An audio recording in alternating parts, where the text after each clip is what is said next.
Bonjour à vous, je suis Bouzid Fatima Zohra, maître de conférence classe B de l'Université de Constantine I et membre de l'équipe de recherche surface, interface et nanostructure du laboratoire d'analyse industrielle et génie des matériaux de l'Université de Guelma.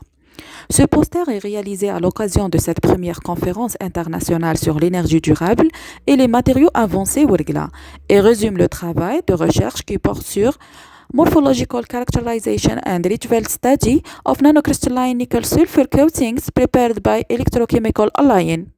L'objectif de notre travail est d'étudier l'influence du rapport molaire soufre-nickel dans le bain sur les comportements morphologiques, structurels et microstructurels des couches minces nickel-soufre élaborées à partir d'un bain acide.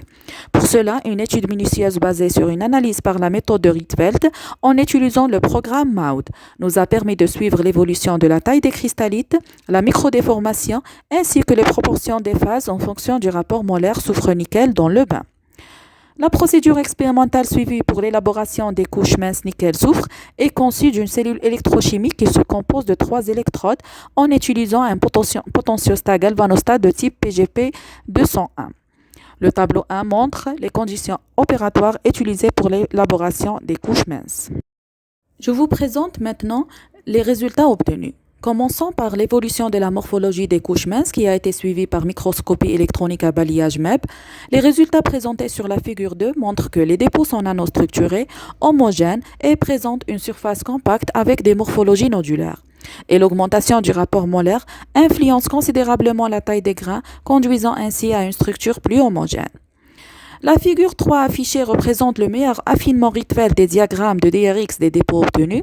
Les diffractogrammes montrent la présence des pics caractéristiques du FTO issu du substrat, d'autres pics caractéristiques de la structure cubique Ni3S4, de la solution solide type amorphe nickel-soufre et aussi de la phase nickel de structure cubique à face centrée CFC.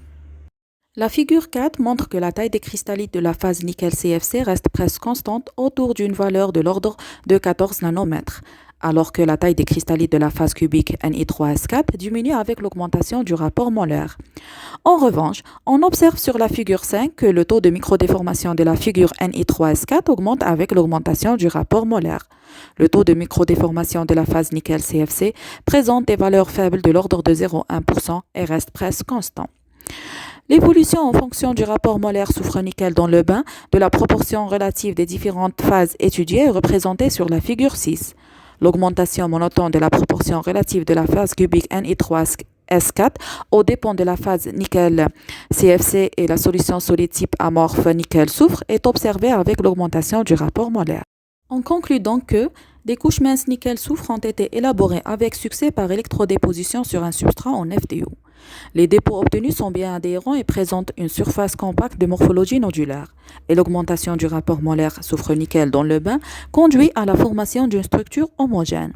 L'ajustement des profils des pics de DRX par la méthode de Rietveld est obtenu avec la phase cubique Ni3S4, la phase nickel-CFC et la solution solide type amorphe nickel-soufre. Des pics du substrat FTO ont également été identifiés. L'augmentation du rapport molaire est parallèle à une réduction de la taille moyenne des cristallites de la phase cubique Ni3S4 accompagnée d'une augmentation du taux de microdéformation. Merci de m'avoir prêté attention.